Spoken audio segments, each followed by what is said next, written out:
এদের আঙুল কর্তনের ঘটনাটি কি ছিল উনি যদি পুঙ্খানুপুঙ্খ অনুসন্ধান করেন তবে সত্য বেরিয়ে আসবে। তোমার উচিত হবে এই সুবর্ণ সুযোগটি কাজে লাগানো। জেলখানার বাইরে গিয়ে তোমার বিরুদ্ধে দুর্নাম দূর করতে পারবে। এটাই সুযোগ নিজেকে আজাদ করবার। বাদশাহ আমেনহোতেপ তোমার পক্ষে রয়েছেন, এটাই কি যথেষ্ট নয়?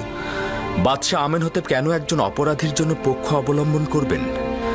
আর একজন অপরাধীকে তার দরবারের উচ্চ মাকামে বসানো কি উচিত হবে?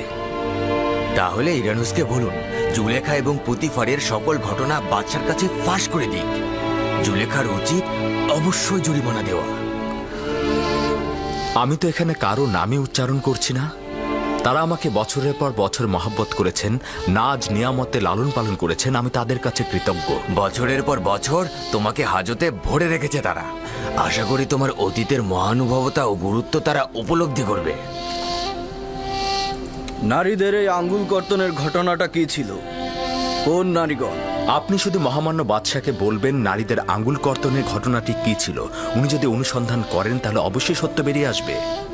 মিশরের রাজমহলের অধিবাসী এবং লোকজনের এখনো সেই ঘটনাটা মনে আছে।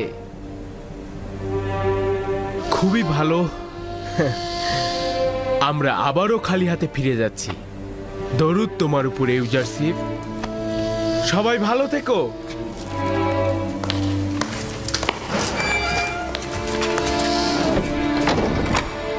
হায় আফসোস, তুমি ওদের সাথে চলে গেলেই তো পারতে। আমেনহোতেপের কাছে সব খুলে বলতে আর জুলেখার উপর প্রতিশোধ নিতে।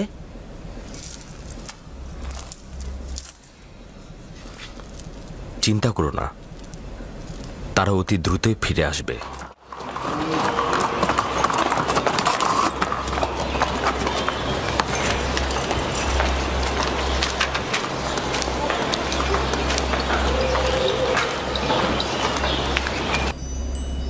এরকম তো আগে শুনিনি আমি। একজন অপরাধীকে আজাদ করার ইচ্ছে পোষণ করছে আর সেই অপরাধী জেলখানা থেকে আজাদ হওয়ার শর্ত ঠুকে দিচ্ছে। জি এমনই আলী জনাব। তিনি মহামান্য বাদশার কাছে তাগাদ করেছেন নারীদের আঙ্গুল কর্তনের ঘটনাটা কি সেটা যাচাই করে দেখতে।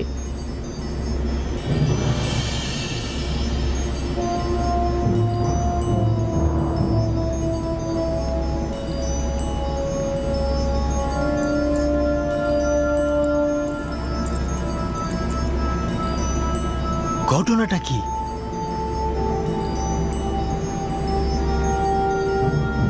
কে এই নারী? কেউ কিছু জানে এই ব্যাপারে?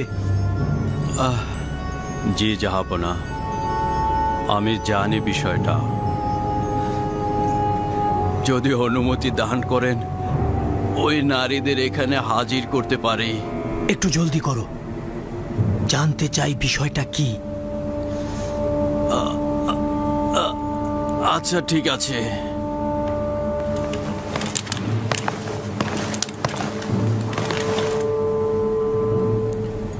দেখেছেন জনাব পুতিফার কতটা কষ্ট পেয়েছেন? আমি বুঝতে পেরেছি এটাই এই জওয়ানের বন্দী হবার কারণ। বেশ কয়েক বছর আগের ঘটনা এটা। পুতিফারের স্ত্রী জুলেখা তার গোলাম ইউজারশিফের দিকে নজর দিয়েছিল।